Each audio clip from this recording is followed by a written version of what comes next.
What's going on, guys? It's your boy Player X, And the Glowing Wolf. and we are Semi-Limited Podcast. Whoop. Whoop, motherfucking whoop. So before we start today's episode, just want to give a couple shout outs to our sponsor, Unplugged Gaming in Manlius, New York.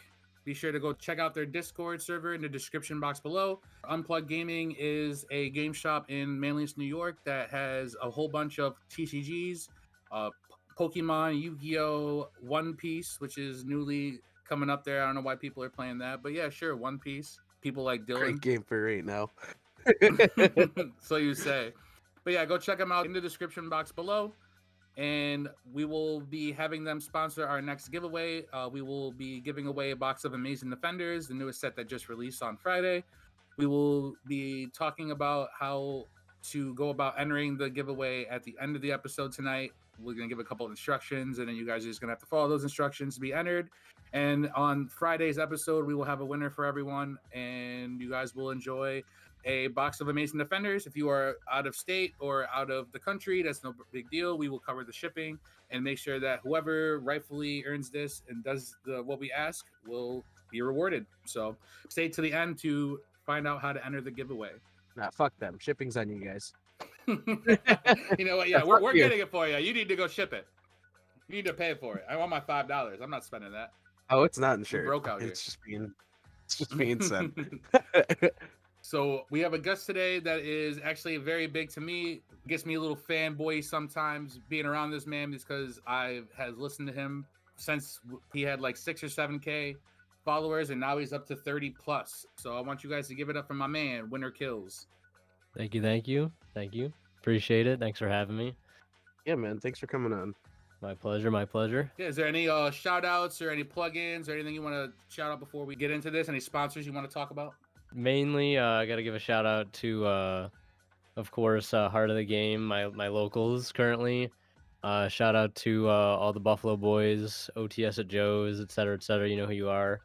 Especially everybody who went to the Toronto Regionals yesterday and did very well there. Shout out to Imperium Duelist. Yeah, I mean that's pretty much it. And of course, shout out to you guys for having me on here. Appreciate that as well. Yeah, no problem, man. We actually are super glad to have you on. Just as a person who wants to talk to someone and pick the mind of someone who's been probably doing this for about what, 9 years now? Almost a decade. About to say, crazy. I started watching him about 5 years ago, so yeah. Now it's really nice and humbling to see where you are now because you deserve every ounce of it. So I appreciate that. And I hear that you have a new photography business you just started too, right? Yes, that is correct. You want to talk about that for a quick sec? Yeah. So, photography has been something that I've been into for a couple years now. I got into it in 2018 and 2019, mainly like landscape photography, travel photography, things like that. And it became it quickly became a huge passion in my life. 2020, 2021, with everything that happened, really kind of fell out of it a little bit. But this year and a little bit late last year, really got back into it, and I wanted to finally make something out of it. So I just launched an online photography store. MikeEnglishPhoto.net is the website. I also have Instagram and Facebook pages as well, where I'll be selling prints of some of my favorite photos. And I'm very, very happy with the final product and where I plan to take it in the future regarding like content, like travel vlogs to certain locations and things of that nature. That's dope. That sounds exciting as fuck. It is. It's very exciting. You know, has anyone ever told you just got that voice that people want to listen to? Maybe a couple times. I'm not sure. Maybe I don't know. times. Like, I don't know. Maybe it's just me as a musician, but like when I hear people's voices, sometimes it just doesn't matter what they're saying. You just got to listen to it. And you just always have that voice. Even when I listen to you do your live commentaries over your locals videos and your vlogs and stuff, it's just you have such a powerful, like, and captivating. It's almost like Morgan Freeman. Like you just got to listen to what he's saying. You know. Well, I appreciate that. Thank you. So speaking about your YouTube channels and the things that you'd be doing, what do you think would be good Yu-Gi-Oh content for people to listen to? Like what classifies good content? That's a good question. I mean, I've always been a fan of in-person stuff. I think ever since I got started. I think the only reason, like, when I first got into Yu-Gi-Oh YouTube, like, I couldn't do as much like in-person content creation. What I mean by that is like things with like physical cards, like recording physical Okay, matches, yeah. vlogs like that. The actual like physical experience of playing the game. I had to do a lot of online stuff. Is it because of just travel or just budget? It was mainly like the equipment to like kind of record those videos, and then also mostly a budget thing because like getting your hands on the cards and everything. Yeah, it's Um, expensive, 100%. yeah. You can't just use your iPhone? If only. If I'm spending $800 on a new iPhone, I better be able to take a whole video with it. If only, man. Or just use proxies, just print them out. I used to do that all the time. But mainly it was just like I like the IRL experience. Like anytime I could record, live matches, it was always fun. To get that perspective of the actual game being played. Like vlogs. I love that kind of content. I can appreciate anybody who can put together good vlogs, especially they're like somewhat like travel vlogs around like going to events or things like that, or in my opinion, nothing will beat. And that's a very simple thing. It's like those in-person deck profiles, like top-down view on a mat, maybe with or without a face cam, things like that, like very up close. Um, you know, 0 degree of separation to the actual game, like as if almost you're playing it just by watching it, things like that. That's why I've always kind of gravitated to that more, and I always felt that my audiences like that more often. It even goes back to like when I used to upload certain live duels, I would try to like leave the thumbnails like as very plain as possible so people could see from the outside that they're like live duels and not just like online matches. And I know that's very popular. Like shout outs to DB Grinder for doing what he's done with that kind of Oh stuff. my god, so simplistic. Yeah, So and simplistic. And it works too. big shout outs to him. Absolutely. Yeah. I watch his videos myself. That was my first channel I was addicted to for the Yu-Gi-Oh world. Yeah. Really? Actually, that's a lie. When I first started, Look at you, I lying know. ass. This guy's a phony. A great big phony. So like back in 2018, it was Calm like down, man. Team Samurai X1. Like that was like I feel like that's almost everyone's first time. I don't know. Or like newer age players, you know what I mean? He was very energetic and captivating. Like I think I started in like 2017, so like that's like it just fell in line. Personally, me, I like a lot of market watch. So, like the first videos I started watching were House of Champs. I started watching people like Paisano. I started watching people like the White Mexican. So shout out to Antonio. He's a guy at our locals now from Michigan. But I just kind of gravitated always to like just the market aspect. I don't know. It kind of reminds me of like stocks almost in a way. And I was just always really good with that. I'm shit with math, but I'm really good with like projections and potential. So I just I got a really keen sense on what cards go up and what's like a good price to grab things at. It's always good to like see market watches and stuff. So like I think that's my kind of good YouTube content. Like that's what I kind of more gravitate towards. But I do like watching vlogs, and I watch a lot of like shout out to Crush Cards. They have their Let's Top Locals, and you have your local vlogs and commentaries that I like to watch. And your Rogue tournaments were really good. So talk to us about that the Rogue tournament too. Like, how did that come about? Oh, yeah, the Heart of the Underdog tournament. Yeah. So, former Heart of the Game employee, former TO. I mean, he still is kind of the TO every now and then. Adam Pruchnowski. Big shout outs to him. Absolute goat in the Buffalo community. He's pretty much held the fort down in terms of like running our tournaments, even with everything else that he has going on his plate. I think he's become like a teacher, which is a great accomplishment and everything. And he still managed to like run our locals for us, make posts on the the Facebook group of like being like a community organizer, all doing that on the side and handling that for us. And I think him and maybe a couple other people had the idea to run a Heart of the Underdog tournament amidst this tier TEAR format and tier 0 format. And it was a great change of pace. It was a lot of fun. We had it was a really big turnout. And it was really fun to, especially with the ban list, which everybody had, their own take on the custom ban list that we used. I think it could have probably been a little bit better, but outside of that, it was a lot of fun to see everybody come out. And I think it made for good content as my fan base typically likes to gravitate more towards the Rogue stuff in its comparison to like, how it matches up with the meta.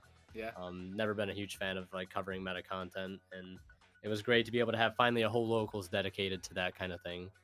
So our local's coping mechanism was going to Edison format, but your guys' way sounds so much better. Yeah. So funny. Oh my god, yes. That is exactly what our locals did. Our locals just said, you know what? 2015 it is. Bring it back. Like we lost some real good players to this. Yeah. It's crazy because there's like people are coming out of the woodworks to play it, but I mean, yeah, like we lost all of our like top meta players. Most of them were just like we're done. Mhm. now. R.I.P. I'm gonna eventually insert a list of names right here. Yeah, like and that sounds so much better. Yeah, right. Yeah, speaking of 2015 format, I've dived back into that recently with a handful of friends, and I love it because that's like right when I started playing. Super nostalgic format. Like I can think very vividly back to those times and what the locals looked like that I was playing in. You know, just the people that were around me, the atmosphere. So you were in the thick of it back then. Oh, absolutely. It was amazing, and it's so nostalgic to have like one of my favorite decks from that time period, Infernoid. Like as simple as it was, it's missing a lot of great support that people know it to have nowadays, and I still love playing it. The slow pace of the game, there are still some kinks in that format. Much like every format, will have like you have Vanity's Emptiness, Max C, you have the Ginlock for Necroz. But despite all those things, it manages to be a much funner format to play than the format we are currently in. Which is crazy to think about because again, you have Max C, Vanity's Emptiness, and the Ginlock, which is just Vanity's Emptiness on steroids. It's crazy because I'm someone who does not like going back to old formats. Like everyone, and I mean fucking every one of you listening at our locals has been trying to get me to play Edison for like literally months. Yo, winner, I kid you not. Oh god. Every time I speak something at locals, it's you can play Earth Machines in Edison. It's just gadgets. You can play Machina Fortress. You can activate limiter removal if you want X. You can do it just like you do right now in Edison format. But I'm like, yo, I don't really want to go back to those times. It doesn't entice me. Like, although I think the game is moving too fast, I like the progression of where it's going. Like, going back just doesn't. I don't know. This doesn't stick for me. I agree that most people have fun with there. You know what I'm saying? I'm not trying to take the fun away from people, but I'm just not one of those people. Yeah, I get that. I was definitely like that mindset for a long time. I remember I don't know if I've said it on the record, but I think I might have a couple of times where I was like, I'd never be the type of person to go back and play a retro format because you have to like pick up the cards for it, learn the ban list, relearn the meta. Yes. Oh my god. Exactly. Yes. Then you got to make sure that you're playing within like the card pool that's allowed, and sometimes like you don't know the cutoff of like when a set is not accepted in that format or is accepted, and then what the card is at in that format. So much to do that and balance advanced format in your mind as well. Just I don't know. That's a lot of investing. I think what makes it easier though for anybody that like wants to or has thought about getting into is like if it's a format you've played in the past that you enjoyed, I think it's much easier because it's very easy to remember and like kind of pick back up in that era. But I've never played an Edison format, and you probably haven't either. Because that was like what 2011, long time ago. So I never played in that format. I don't have any like emotional connection to it. So I personally probably wouldn't want to go back and play it. It's going back to a format that I've actually experienced in a past time sounds much more enticing. And I think for anybody to start in retro format would probably want to start there. Yeah, a lot of them would, and I never want to discourage anyone from playing any sort of Edison or Go format. If anything, on the contrary, I would encourage people who are new or curious about the game to go play those formats, because they teach you things about like game mechanics and like these interactions in your mind that is useful for the future formats. Like people don't attack with their highest monster first because of gores. So all these influential cards, whether it be from this age or from old age, that you just have to follow behind. Like people don't overcommit. I mean, I guess when Max C was legal, but like just because your opponent had the Max C, like, there are a whole bunch of things that go with these older formats, but you need to know these things like card advantage, being able to predict what's set and tiptoeing around the problem cards, and also reading your opponent and just being able to tell what cards that they have just by the way that they're interacting, like how many cards they're setting, where they're setting them, or like placing them. You know what I'm saying? Like little things and little interactions that I feel as though that you can pick up in old formats that you really can't pick up nowadays because the game is so fast. Yeah, I agree. there's always each format has its own like little concept that kind of carries over to future formats. Yeah, exactly. Like there's just things that you can learn back in Edison that you can take with you as far as like the way that hand advantage works. You want to make sure you have more cards than your opponent. You don't want dead draws. You want the most live cards every time you draw. You know what I'm saying? We can't obviously draw for turn. I wish we could do that shit, but that would be lit. But I've never had that draw for turn shit, but that's kind of cool. That's another cool little tie-in with these older formats. Yeah. What about you, Dylan? Do you fuck with Edison? Yeah, I totally do it. I had a deck prepared like 3 months ago. I just can't get out there because of You work. fucking scab. You fucking No, scab. I love so I like Lightsworn. So that's why I would like to get out there. Like that's the Bro, you are a tier player. You would like Lightsworn. I love Lightsworn. That's my one of my first decks I played. End of Master Rule 3 is when I came in, and so I started playing with that until Mech Knights came out. My shit. What do you love more, tier elements, or do you love Lightsworn more? Oh, don't say tier. Dylan's on spot, boys. Don't you dare say tier. Is this like art wise or play wise? However you want to put is better over the other. If you were to grab, if I put if I put tier elements kick close on one side and I put JD on another side, what side are you going towards? Oh, JD's the boy. I love JD. So you like Lightsworn's a little bit more. You like. I'd say so. Yeah. Art wise and everything for sure. I do like what they're doing with all the archetypes, and it's like they're doing like all these different planets and shit. They both had lores. They're both major lore. I think the lore's more like they go more into depth now so like it's better now. But the Lightsworn lore is pretty cool too. Art wise and shit though, I'm going Lightsworn. It's only because he knows that tier's about to get banned as shit. Fingers crossed. Speaking of which, kind of ties us into the next little topic we had. So we asked our last guest.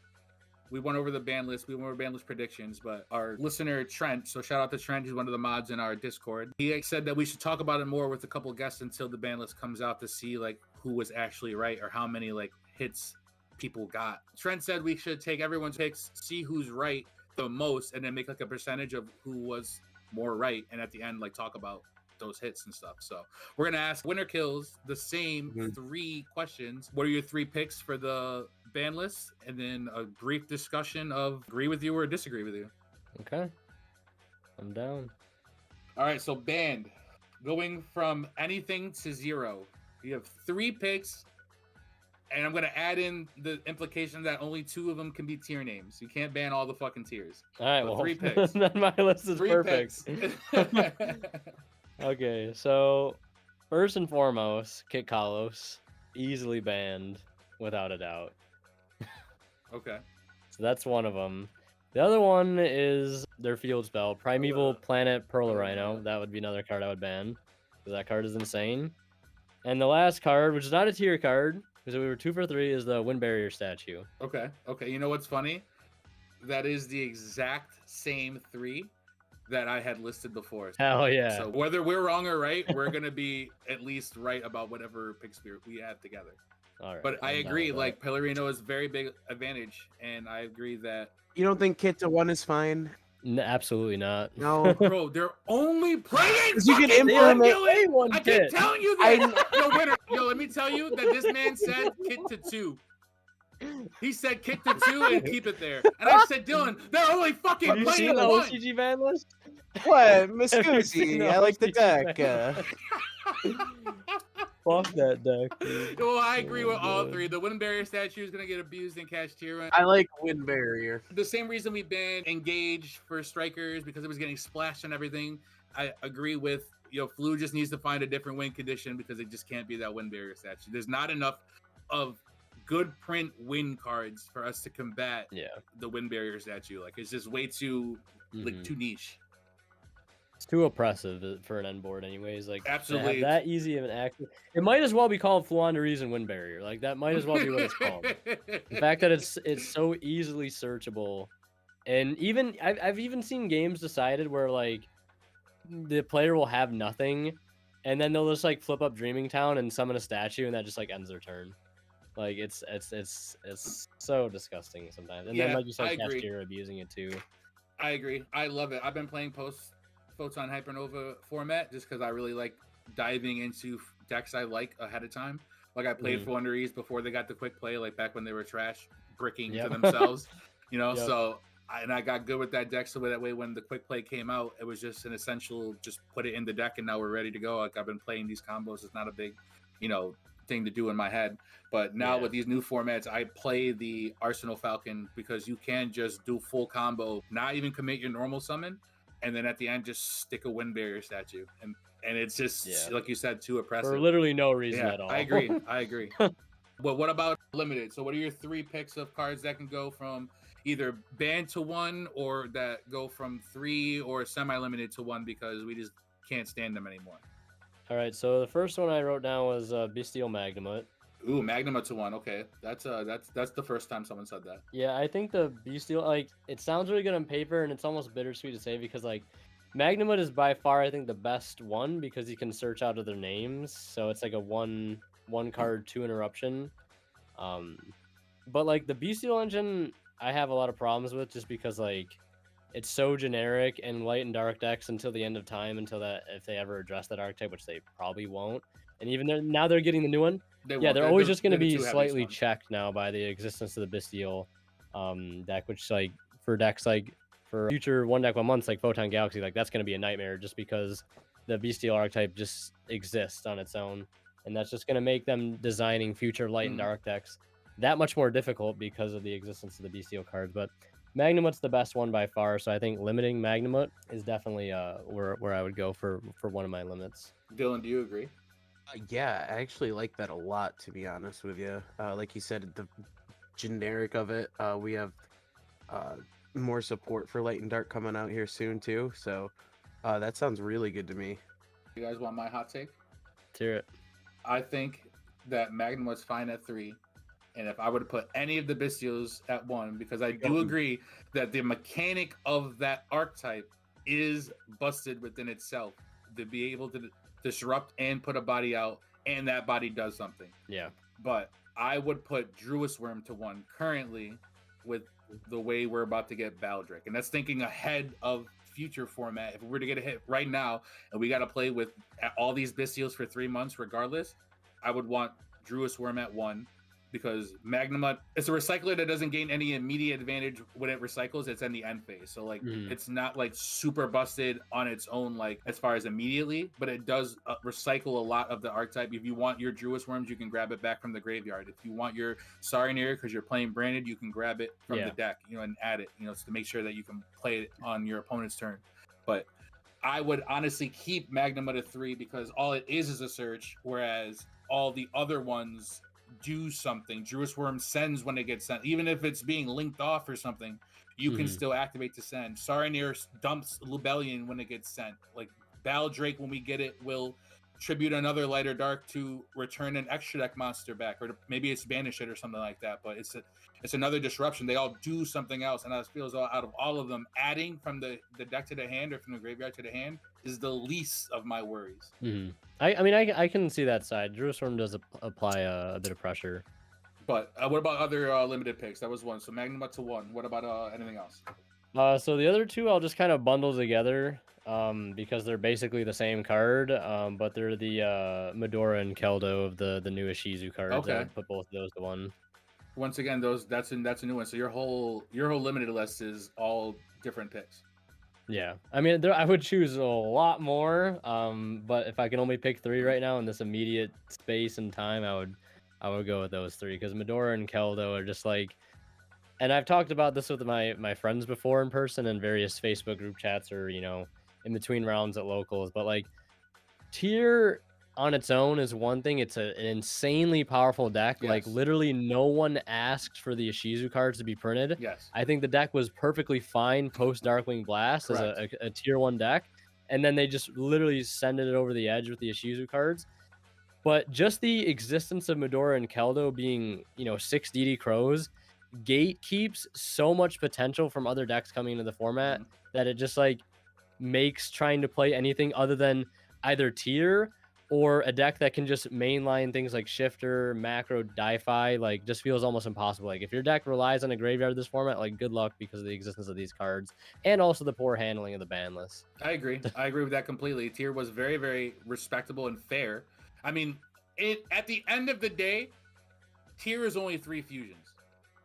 You know what I'm saying? So like, it's just like you say, the mill 5. It's the shuffle back. It's you've now activated a hand trap. Cool. Now I'm special summoning a monster and bouncing one of your cards back. Like it's also a hand trap by itself. Like that whole engine was it's busted. Way too consistent at what it does, and to be paired with something as consistent as Tier makes this just like way, way, way over the top. I do agree with that. Someone had said that maybe the Ashizu cards, in order to be nerfed, or when they should have came out, should have been, you can only activate these effects if you control an Earth Fairy. Yeah. And I thought that would be like, all right, now you have to pitching the special one. And, now if you mill, or if you get a dead mill and, you're milling and you'll have a tier on, let's say you normal summon Merrily mill 3, and you hit a Shizu card, it can't activate because you don't have a Earth Fairy on field. So, and I thought that was kind of like maybe how they probably should have done it, but there's no way they're going to errata the entire archetype to include that. Yeah, it's out there now, so yeah, absolutely. But I do agree with all of those. Just to let you know, in comparison, the last guest we had said that Mystic Knight should come back to 1 and that IO should come back to 1. I just want you to know that. Terrible takes.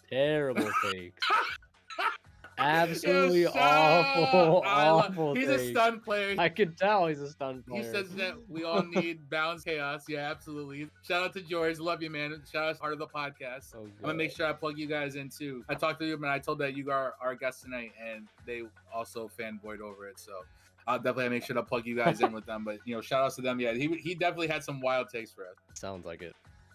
But what about semi-limited? Cards going to 2. Cards that either at 1 could probably go off.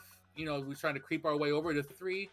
Or cards that are 3 that we're kind of trying to like baby slap that need to go to 2 and not be so seen in the hand. Gotcha. So, to no surprise, I chose Havness. Tier Limit's Havness. Another tier hit. Yep, another tier hit. Just like Havness is insane. It's like literally one of the best hand traps like probably ever. Next in the realm of tier, one of the best hand traps ever made, next to like things like Nibiru or Maxi. Card's insane. For what it can enable, you can be out of the game and then just mill 3 cards, and just like that you're back into it. So the card's broken. It's so easily searchable. I put Shiren, another tier name. I wish it didn't have to be filled with tier. This man just wants the OCG list. I swear, this man just wants to play. It's crazy OCG. though, because the "Fuck it, OCG we're out list there." actually didn't accomplish that much, which is terrifying. To think that maybe Konami has flown And it did a lot, too close too. to the sun with this deck and the creation of it, that if it's almost like slaughtered over there and it's still getting like about more than like a third of the player representation over there, is actually just frightening compared to all the other meta contenders. Yeah, all the hits they took, and they're still chugging away as high and by far the best deck. The best deck over there still. Yeah, exactly. Frightening. So I chose Shiren and Havness because I like Shiren's an insane extender, and Havness is just a hand trap that's broken. Yep. And then the last one I put on there was Cashier Fenrir. Oh. Yeah. Because I think the Cashier deck is going to be really strong, and I think Fenrir is in a vacuum a pretty insane card. And I definitely don't think that archetype's going to get away scot-free and not get hit at all. We are. I don't think so. Yeah. Don't let us. I think it's going to get. Don't you put that evil on me, Ricky Bobby! Don't you put that evil on me! Whether it's either Unicorn, which I hope not because of the Alti Prince. I don't want it to be Unicorn. I will take Fenrir before Unicorn. Yeah, I think Fenrir to 2 is a fair slap to that deck. that maybe me more of like a couple months down the road kind of hit. Maybe not so much right now, but I couldn't really think of too much other things for a semi-limit, since the semi-limit section is a bit of a weird section for certain cards. But I think Fenrir was a decent card that I could think of in that time frame. No, I agree. I would rather Fenrir. I have a personal hatred for that deck. Oh god. Nah, Dylan's just mad because he lost to me when I played it post format. Yep. Post Photon, the deck is actually insanely disgusting at what it does. It's just ignorant. You want to talk about abusing things? That abuses the power to banish things. Oh yeah. And it locks down your zones too, doesn't it? The rank 7. Oh, absolutely. Yeah. Multiple times in a turn. On their opening turn, they will lock out 3 zones. Toxic. And post side, when they go first, games 2 or 3, knowing they're going to go first, they're going to side in Light Force Sword. And in your draw phase, they're going to rip a card and then block out the last 2 zones. So you will have no zones to play with in main phase 1. Disgusting. That sounds like delightful interactive Yu-Gi-Oh. I know, it's insane. I'm going to love it. I'm going to love it. I love it so much that I've already bought custom-made tokens that have X's on them that say no zone for you. And I'm going to start placing these bitches on everyone's fucking playmat. Devious. I swear to God, it's going to be so nice. That's how committed to this deck I am. I respect it. I respect it, though. I respect it. But then they tell you, hey, you're still under shifter, by the way. Don't forget. I won't forget. I'm just going to activate preparations and special summon my Kashtira monster back. There you go. Yeah. Now we have cards going to unlimited status. What cards do you think can be unleashed to 3, coming back to the game, doing whatever they want? No one cares. So the first 3 sections I kind of used to actually like address the format from like a problem standpoint. The section in the unlimited section, I wanted to have some fun and address some like personal biases to decks that I think that I like personally could benefit from. And everybody else be damned what they think, because this is mainly just for me. Yeah. So I chose Mecha Phantom Beast Auroradon to 3 as the first one, and I chose Speedroid Terratop to 3 as the second one, and this is a real hot take, and I chose Block Dragon to 3 as the third one. Yo, what is with you you Block Dragon people are crazy fucking. Whatever you guys get for that, find me that plug, because I need some of it. I told you, man. I was gonna be a little biased. Andy and Jake would lose their shit over that. Block Dragon mainly because I used to love playing Block Dragon BA back in 2019. Okay, I thought you were gonna say Adamantipator, and I was gonna lose all respect for you. Adamantipator ruined that party, man. Yeah, it did. They ruined it. Yeah. Adamantipator, I'll go on record saying, is probably the best tier 0 deck to never see tabletop play. Absolutely. To never win a YCS. Like, the deck that could have been. Yep. Wild circumstances. Insane. Yep. What were you going to say, Dylan? No, I was agreeing with you. I think that card is problematic right now. Because of them. What were the other 2 as well? Oh, you said Auroradon to 3. Yep. That one I think I won't agree with, but if Konami were to say Auroradon to 3, I don't think that I would be too hung up on that. Like, that's like, all right, whatever, let's get past it. But Speedroid is just because you just want to push that one deck 1 month. This man is like, I need more strength in my deck. We need to put on a show, Konami. Unleash the beast. Absolutely, bro. I think Terratop's in a weird spot. What does Terratop do for the listeners who don't know, like me? So basically, if you control no monsters, you special summon it to level 3 wind. And then if it's normal or special summon, you can add Speedroid monster from your deck to your hand. So the popular thing to do back in the day was to add Speedroid Tekatomborg, which was like the brick or the garnet or engine requirement for that particular engine. And then Tekatomborg says if you control wind monster, you special summon it to the field. And then it has another effect that says you contribute it, summon a Speedroid tuner from the deck, but you get locked into winds. That's the effect that nobody ever used. I'm assuming the Speedroid players would. Yeah, Speedroid, it's the best effect in Speedroid, bar none, in terms of actually just the deck running as an engine. But for a level 3 or rank 3 spam engine for like, what was it? Zodiac trying to summon Invoker. It was a free Invoker if you saw Terratop, which is insane, getting access to Rapier.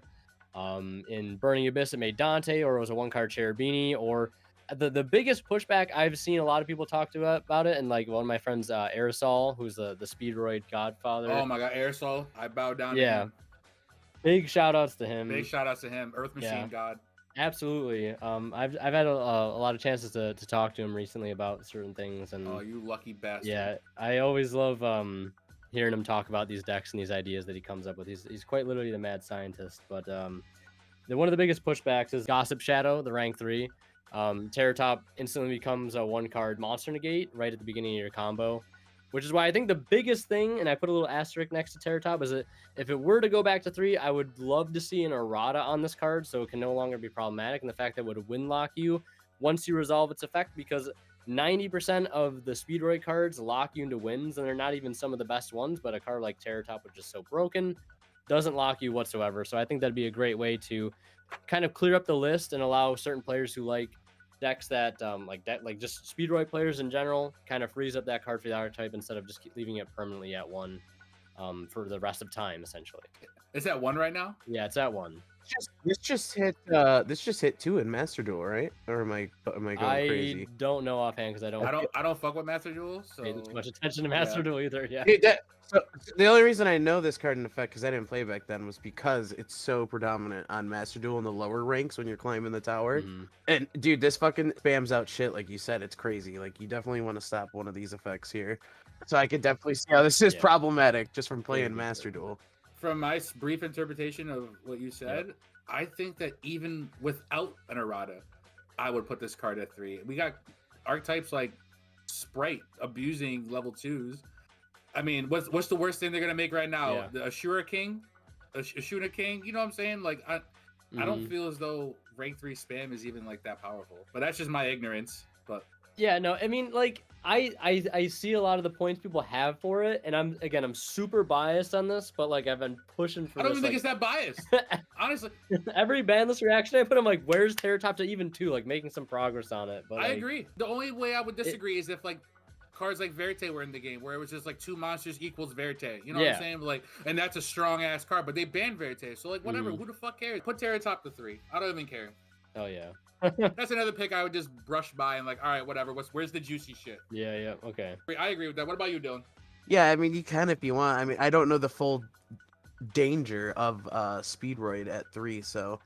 Yeah, I mean, in terms of meta relevance, Terratop at 3 would not make Speedroid a meta contender by any means, but it'd be cute. And such a big advocate for cards to come off the list that would just support their archetype. It would do nothing to the metagame, but for your deck, it would do everything. You know what I'm saying? Like, yeah, I get that. absolutely. That's crazy that you shouldn't have to like search for this one card starter or just be confined to it just because other decks abused it back in the day. Like, they're slowly unleashing cards that were even banned. Like, we're seeing cards like Change of Heart come off the list. We're seeing other bigger meta impacting cards come off the list. I don't feel like this is anything crazy. Yeah, like when Harpy's Feather Duster came off the list, like that was like monumental. Same thing with Imperial Order. Same thing with Snow. Yeah, it's just like, I think what it comes down to is it's just like bad game design when they create these archetypes. They design everything really well, and then they like make one card that like, sure, it's a Speedroid card, but the way it was worded and the way the format was, it might as well have just been its own random chase card in a set that was this really good extender. That happened to search a card that was within a specific archetype, because when it gets tied to an archetype like that, like you said, it just really kills the momentum for the archetype, because the archetype itself did nothing. It was like it kind of got in with the wrong crowd and was just abused in a certain way. He just started smoking weed and then smoking weed and then smoking meth, and now he's doing drugs on the corner. Yeah, it's a gateway. And now you look back here like, God damn it, what the fuck are you doing? He switched up. Then you're hanging out with the Phantom Knights, and now look at you. You're hanging out That's one step away from Dante. That's one step away from Dante, man. Dante on the block, man. This is bad boys. Yes, sir. Bad boys right there.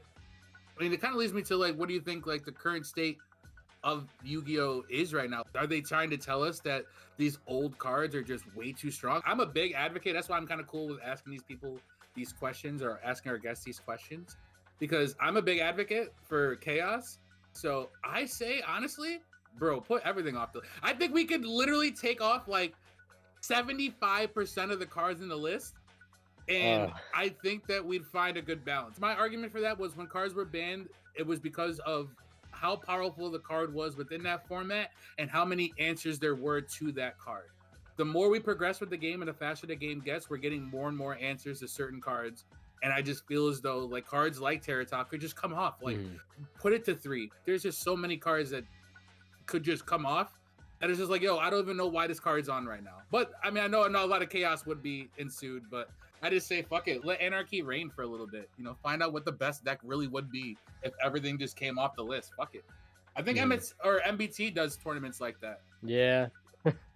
Yeah, and I have my own opinion about that whole idea, but like, you can tell me I'm crazy. You're like, yo, that nigga crazy, bro. No. What the fuck did I step into? You can say exactly that. I mean, like MBT, like he's obviously worked very hard to get where he is, and I have respect for him as a content creator. But like the I unbanned everything thing is just like, to me, is such a stupid concept. Finally, thank Just you. because like Someone had to say it. He's been saying this shit. I think it's really fucking stupid, and it's I am just clickbait at the end of the day, is what it is, and it's just. It is clickbait. It is clickbait. It's super trolly. That's why I've like never been a person to clickbait, and I don't know if it's some moral high ground I hold, but I hate the concept, and it's something I would never do. But maybe that's why he has 100,000 subscribers and I don't. But that's just No. how I. It's the that's troll how I in us. It's operate. just the troll in us. Me and MBT, I see the troll in MBT Oh, sometimes, yeah. and I just respect it. And that's exactly what we go for. You know, Yeah. we just try to. We're just people who like to argue for the sake of arguing. Yep. No, And I I can get definitely it. take that standpoint. Yep. Yeah, it's just wild. What about like the next master rule? Like if the game changes up, like how far can we really change the game from like where we are right now? Like the next master rule is supposed to be coming anytime soon, right? It's like every 4 years they change the game up. They add a new mechanic. Like what can we even Has add? it been that long since Master Rule 5? Yeah, I think it was like what 2019. We're in 2023 now. 20, yeah, March 2020, I think it got So maybe we got implemented. another year and a half or so. Yeah, I mean, I don't know. It's you could speculate a bunch of different things. I've heard people talk about like having like a deck master. Oh, like a leader, like kind of thing, like a Yeah, like kind of something. I don't pay too much attention to Speed Duel, but I know they have those certain like those blue cards and Speed Duel. like a that are, generic these effect, one like time. Toon monsters gain Yeah. 1,000 attack or something stupid, right? Yeah, something very basic and generic like that that kind of applies from the beginning of the game on, or from wherever you decide to play the specific card or ability. What I don't think Yu-Gi-Oh necessarily needs is another summoning mechanic. I think what it needs is some fresh take to kind of take all the craziness that's going on and future proof it in some way by creating some measure or precaution in some sort of game mechanic. I have no idea what that would be. Wouldn't a rotation be crazy? Yeah, rotation would be nuts, but I don't think Yu-Gi-Oh will ever do it Nah, because fuck you, Dylan. This ain't fucking Pokemon, bro. Get the fuck out of here with that. that's dumb one of the shit. unique things about Yu-Gi-Oh is that they've never had that, and I don't think they'd ever would. But I mean, it is an No. interesting thing to see how Yu-Gi-Oh would look like in a set rotated format. I would stop playing the game, 100%. Yeah, honestly, I probably would too. But I don't think that's good at all. Honestly, I do Yeah. agree with there is no mechanic I feel as though we need to add, but I do feel as though there are maybe more restrictions or more. It would hold them accountable too, so they wouldn't just make completely broken things just for a certain format, like how like Pokemon does too. Well, like instead of like a new master rule, adding a new mechanic to the game to switch it up to make things like a little bit more different. I feel as though like how the last master rule was, we just kind of just make changes to like the game itself, whereas instead of summoning just to the extra deck for all extra deck monsters, it's just links and pendulums, because they just had to fucking nerf the pendulum shit that was going on because the niggas was really abusing their mechanic. So like I feel as though we could get another thing like that. I was talking to my boy Devon, and we were talking I think a couple months ago about like if we did get a new mechanic, what it would be, and I honestly said we shouldn't get a mechanic, that we should get the extra deck to 20. And I don't remember my argument for it, but I just remember like that was what I stood on, and he half agreed with me, but half was like, nah, that's just too many. It's very toolboxy at that point for sure. And one argument I've heard against that too, and is because like the deck building aspect of Yu-Gi-Oh, where the some decks 15 feels extremely tight, and then some decks like Wandery is like, although the extra deck can matter in some cases, but in general statement, like decks that do not need their extra deck at all, like it's like the freest thing in the world. Having like 15 cards is almost like too many. You're just throwing in a bunch of random things as like whether it be prosperity or extravagance fodder. But I don't know. I think like Yeah, those cards would be way better in that kind Yeah. of format for sure. I'm just saying, man. I'd be a big advocate for that. I really don't think that we do need a change as far as like more monsters being added into the game. I was a big advocate for the game actually slowing down a little bit as well. There's no reason why we need to be moving this fast within. I would totally love to see a slower game. I've never really been in the Yeah. format of a slow game, That's like what kind of why I like One Piece so much right now, because it's a slow game. You get to enjoy the game. Don't get me I wrong. don't like fast games that are is too nice, slow though. but- Yeah, exactly. That's what I was getting at. Like, it's nice too, but slow it down a tad. We're going a little too fast here. Yeah, it does seem that way.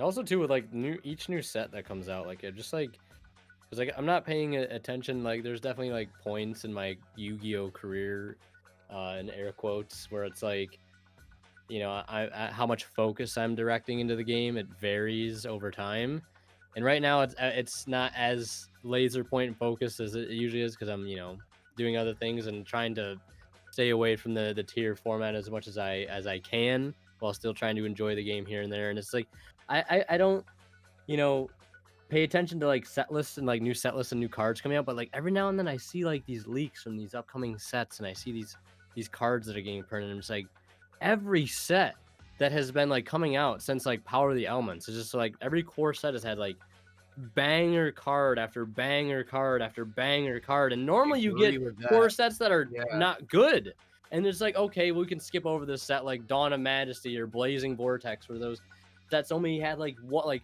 I think it was Blazing Vortex, the only really solid card in that set was Pot of Prosperity for the longest time, and that might have changed as, you know, the meta evolved, but like now it's like these sets are coming out and they have like these insane like staple cards, or they're gonna be support for meta decks, and then there's like all these lists of like generic cards that are coming out that are also really insane, that are just like the power creep level just seems so much more immense. And when you look at all the new cards that are coming out, it seems like it's like the train's starting to run off the rails a little bit. Like, when are we gonna get a bad core set? You know what I mean? That's what it seems like. Yeah. We're not getting that. God damn it, give me a break, motherfucker. Yeah, exactly. Now be damn. Exactly. What more do you want from me? You can't keep We have bank playing spell with me. cards that we don't even use. But I agree. Nah, I agree. We're getting cards too fast. We need to start slowing down the core sets as far as how often we get them, or start nerfing the amount of cards that come in. I'm also a big advocate for, like, we waste a lot of cardboard on these dumbass cards that just get printed in common that no one's ever going to use. Like Konami, sometimes there's just no need to print that card. Like, there's just no need to waste that cardboard. Like, you're going to mass produce 100,000 copies of fucking cards like Pinpoint Dash, you know what I'm saying? Or cards like Linear Equation. Like, bro, like, what are we doing?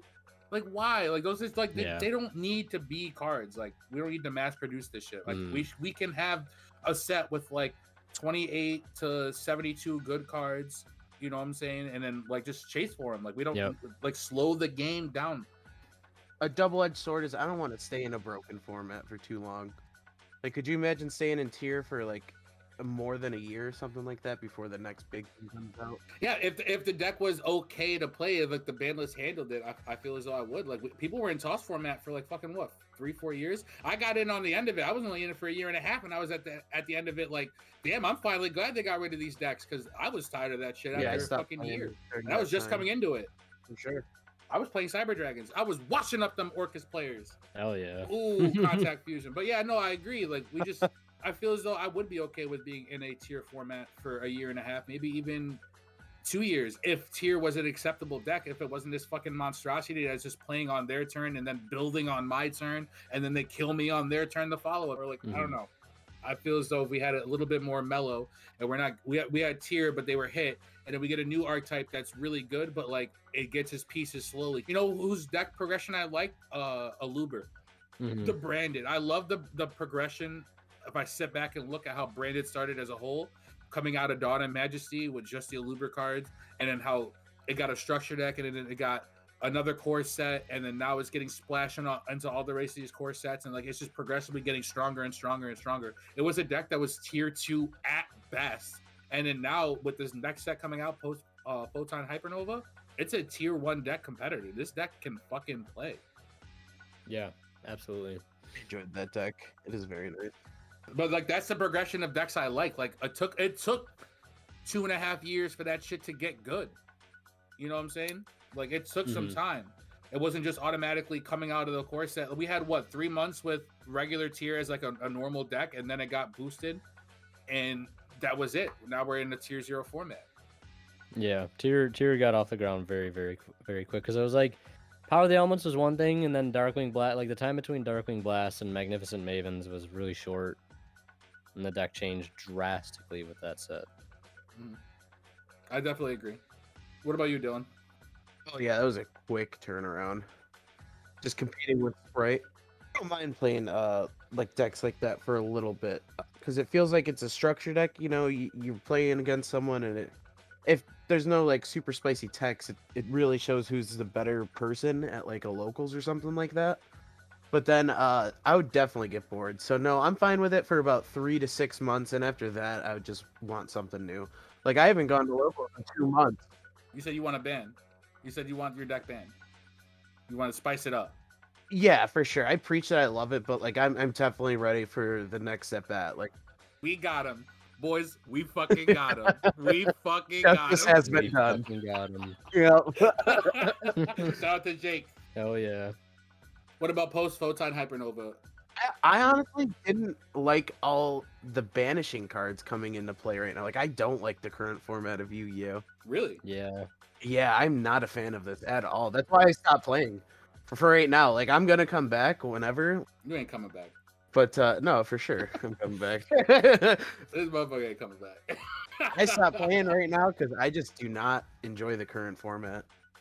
People begged for a tier 0 format when we didn't have one. And then now we have one, and then now they're all leaving.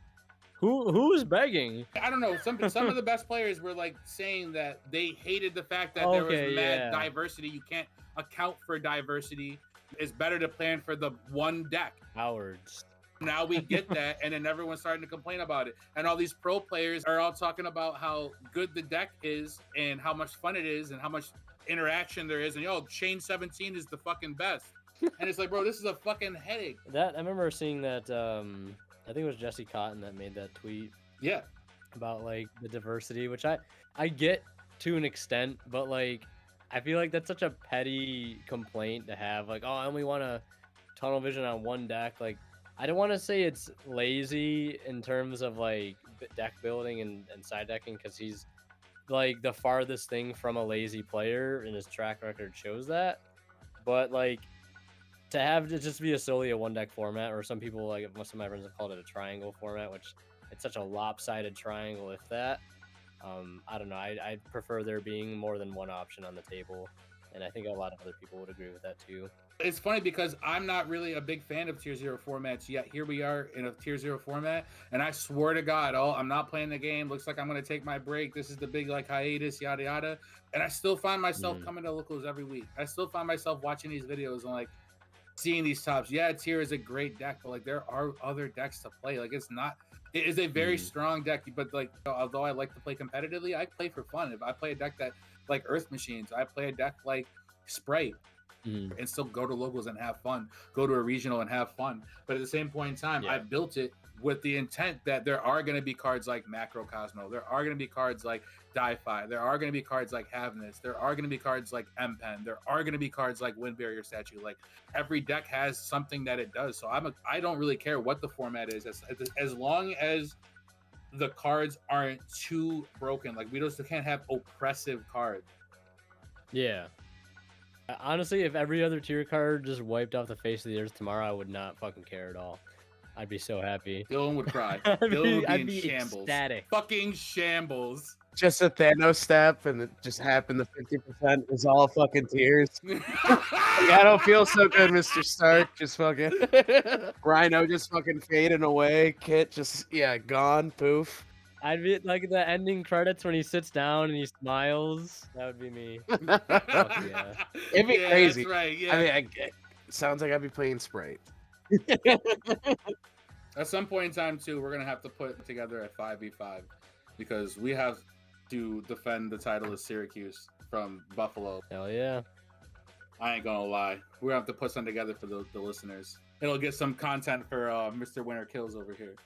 We'll definitely run it. Be very down for that. Dylan, you're not a part of it, though. I'll play One Piece. Don't worry. Dylan, you have any questions or anything like that before we start to wrap things up? No, I do appreciate you coming out again and just chatting with us. How you feel about the ban list and your tier hate and all that good stuff. So thanks for coming on. No problem, man. My pleasure. My pleasure. All right, guys, it looks like we're running out of life points here.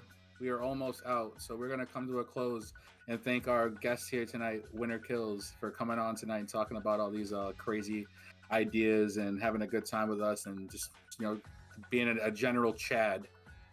I appreciate it. Thank you very much. Any shout outs? Other than One Deck 1 Month coming back, post Photon Hypernova, Photon Galaxy, if you're interested. It's been a staple deck ever since my channel's inception, and we'll see it get destroyed by Bystials. So stay tuned for that sometime after the release of Photon Hypernova. I also stream on Twitch Wednesdays and Thursdays at 6:30 p.m. Discord is usually where I notify people that when I'm streaming, if I do stream or if I don't stream. But yeah, that's pretty much about it. Thank you. All right, guys, you already know I'm going to have all that plugged in down below. Make sure to click on all that stuff. And for our giveaway, here are the rules. We're going to lay it out for you guys. We are going to have listed down below a link tree of all of our social sites. From there, you are going to click on whatever social site you want to, just subscribe and message the page and say, I am in, meaning that you are in the giveaway. And as soon as you get that, your name will be automatically generated into our pool of names. And we are going to randomly pick one on Thursday night when we record, and on Friday announce to the world. You get a name entry for every social site you follow. So you guys are going to make sure you go click on every single one. You click follow and you message and you say, I am in. And you're in. That's right. It's going to solidify your entry, and we're going to pull a name out and make sure that the winner gets a fresh box of Amazing Defenders sponsored by Unplugged Gaming. Yep. Slide us a 50 and you might win. Just sponsor, please. I'm just kidding. Yeah, just kidding. my Venmo will be tied down below for those who want to put a couple more entries. Don't forget to join Unplugged's Discord as well while you're following all of our stuff. As well as following Winner's stuff. Yeah. Follow everyone. Thank you. Just be a follower. Just click it. Appreciate all the listeners for tuning in. Follow us in the description down below. So officially, we are out of life points. Yeah, guys. This has been the Galone Wolf, joined by Player X. We are semi-limited. We're signing off.